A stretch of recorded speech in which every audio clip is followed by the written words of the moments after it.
like you to believe that the real question of this debate centers around two principles. One, that the human fetus is a person, and two, that the right to life is a higher right than any other human right.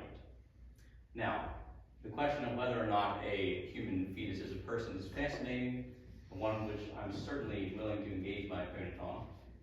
However, I want us to take a step back.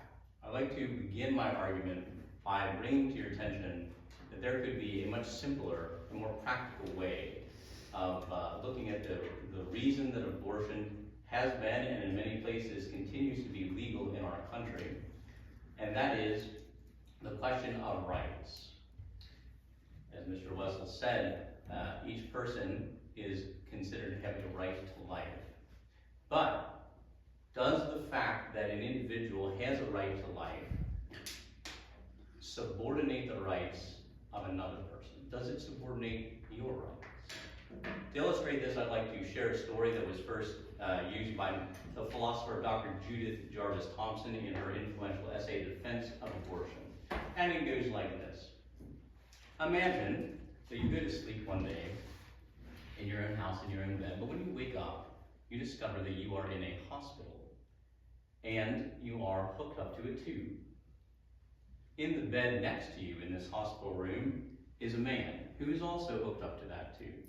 Before you freak out too much, the doctor walks in and explains to you that everything is fine, apologizes to you for the situation that you're in, but informs you that the man in the bed next to you is in fact a world-famous violinist whom countless thousands of people have been inspired by through his great music over the centuries. Now, it so happens that this violinist has a terminal kidney disease. And there's only one way for him to be saved, and that is for him to be hooked up to another human person. But the doctor assures you this is not a long-term situation. You only need to remain hooked up to the violinist for 9 months. After that time, he will be cured, and he can go his merry way, as can you. You, of course, have been brought here because you were, against your will, abducted by the Society of Music Lovers because they wanted to save their great musician, and that's how you find yourself in the situation that you're in. Now, having laid out that analogy, perhaps you can see the connections between you and your violinist on the one hand, and a woman who has an unwanted pregnancy on the other. Both of you have been, against your will, hooked up to an unknown, unconscious, and unwanted individual. And in both cases, should you unplug yourself from that individual, in all that it represents, will die. Now, ask yourself this question, and this is the challenge that I offer to my esteemed opponent here. Is there any moral objection to you unplugging yourself from that violinist and simply walking out of the hospital? Don't misunderstand me. You can certainly choose to remain plugged into that violinist and save his life. Everybody would agree that you would be a nice person for doing that. But if you chose not to, would it be a moral fault? Would you, in religious terms, have committed a sin? In my opinion, and indeed, if you were to, I've consulted world religious systems, moral systems, philosophical systems, I can find no one who would say that you are morally obligated to remain plugged in to that violinist, even though to unplug yourself would cause his death. Why is that? It is because his right to life does not compel me to sacrifice my own rights, my own dignity. Do I, or do you, not have the right to choose your own destiny? Why should your rights be subordinated to the right of another person's right to life? In that sense, what we're talking about here is the worst kind of discrimination, something even akin to slavery. Should a woman who is involuntarily become pregnant, either through rape, for example, or who clearly did not want to become pregnant she was taking contraceptives or on some kind of contraceptive device, is she not clearly demonstrating that she does not wish to become pregnant? And should she become pregnant, why should the rights of that, call it person, demand from her that she give up her own rights of freedom, of choice, of self-determination? Sure, we say, as my esteemed opponent pointed out, that life is an important right because it comes first. Without the right to life, you have no other rights. But aside from that necessary sequence of events, why should the right to life be higher than the right to choose?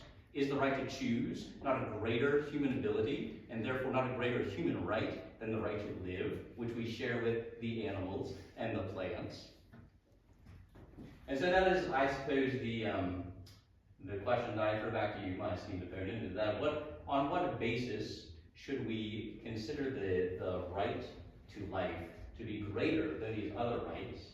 And more to the point, should we have laws that use the coercive power of the state to prevent a woman from using her right to choose, to detach herself from this unknown, unconscious, unwanted person in her womb? Thank you.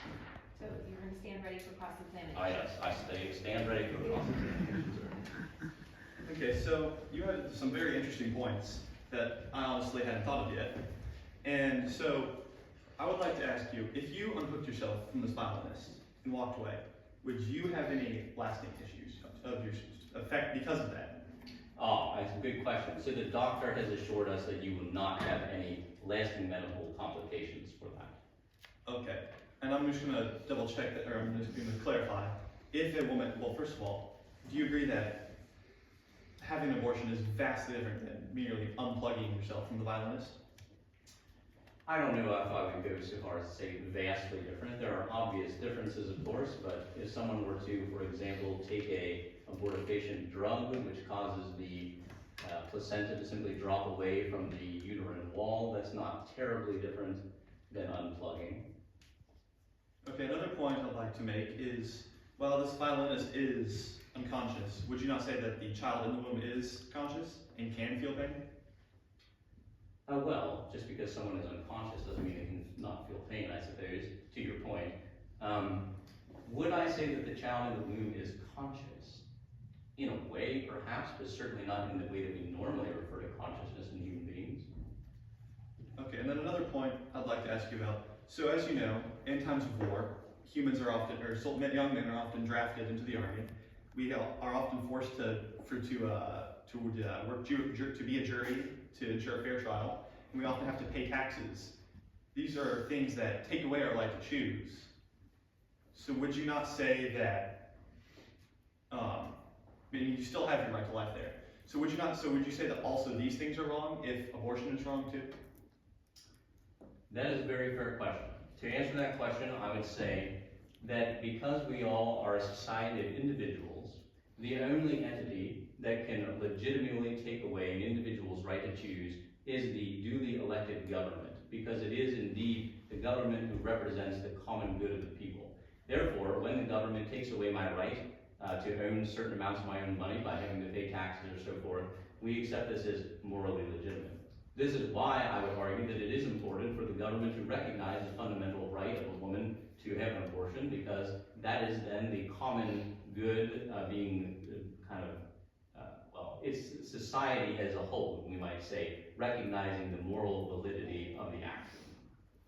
Okay, so you believe that in these do you believe that a case like being drafted to war is similar to having a child without your consent?